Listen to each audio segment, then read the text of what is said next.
नमस्कार भक्तगणों, आज एक सच्चे भक्त की सच्ची कहानी लेकर आई हूँ। ये कहानी है भक्त धन्ना की, जिसका जन्म मुंबई के पास धुआन गांव के एक जाट घराने में हुआ था। उसके माता पिता कृषि और पशुपालन करके अपना जीवन यापन करते थे। वह बहुत निर्धन थे। जैसे ही धन्ना बड़ा हुआ, उसे भी पशु चराने के काम में लगा दिया। वह प्रतिदिन पशु चराने के लिए जाया करता। गांव के बाहर ही तालाब के किनारे एक ठाकुर का द्वार था, जिसमें बहुत सारे ठाकुरों की मूर्तियां रखी हुई थी। लोग प्रतिदिन वहां आकर माथा टेकते व भेंट अर्पण करते। धन्ना पंडित को ठाकुरों की पूजा करते, स्नान करवाते व घंटियां बजाते हुए देखता।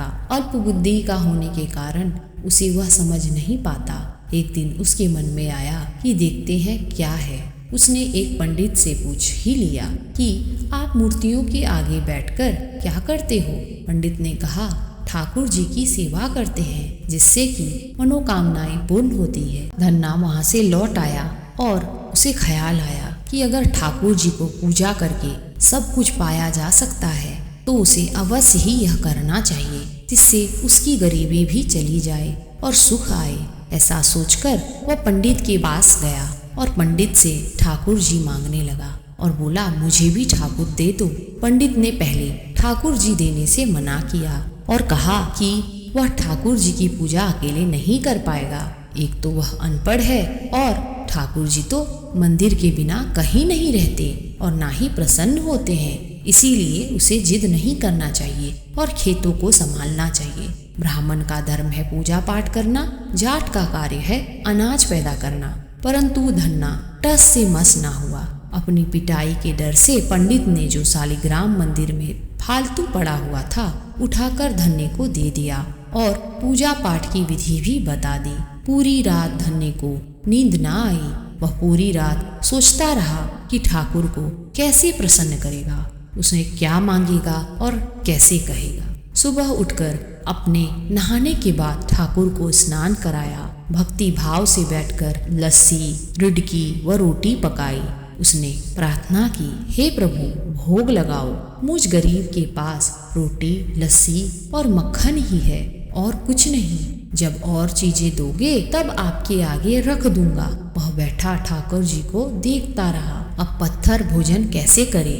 पंडित तो भोग का बहाना लगाकर सारी सामग्री घर ले जाता था, पर भोले बालक को इस बात का कहाँ ज्ञान था।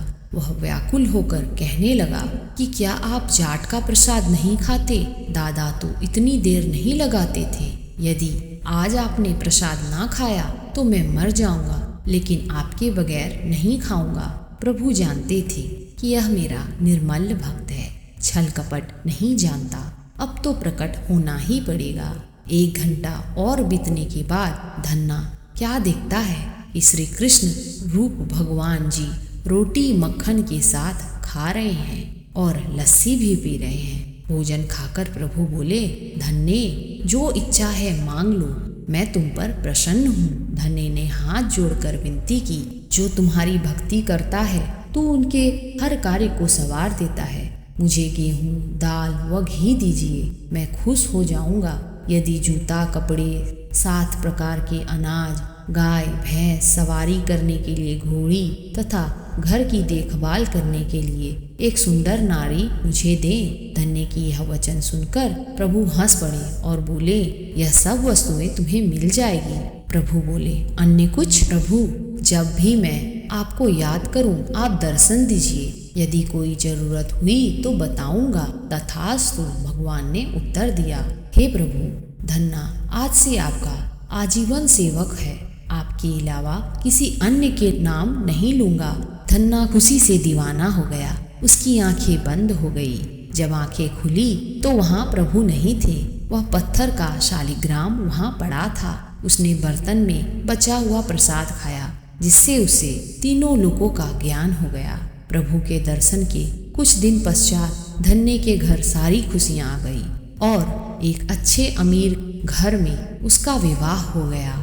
उसकी बिना बोई भूमि पर भी फसल लहलहा गई। उसने जो जो भी प्रभु से मांगा था उसे सब मिल गया। किसी ने धन्य को कहा, चाहे प्रभु तुम पर प्रसन्न हैं तुम्हें फिर भी गुरु धारण करना चाहिए। उसने स्वामी रामानंद जी का नाम बताया। एक दिन अचानक ही रामानंद जी उधर से निकले। भक्त धन्य ने दिल से उनकी खूब सेवा की तथा दीक्षा मांग की। रामानंद जी ने उसकी विनती स्वीकार कर ली और दीक्षा देकर धन्य को अपना शिष्य बना लिया। धन्ना भगवान के नाम का सुमिरन करने लगा। तो यहीं पर समाप्त होती है एक सच्चे भक्त की कथा। आशा करते हैं यह कहानी आपको रोचक लगी है। धन्यवाद।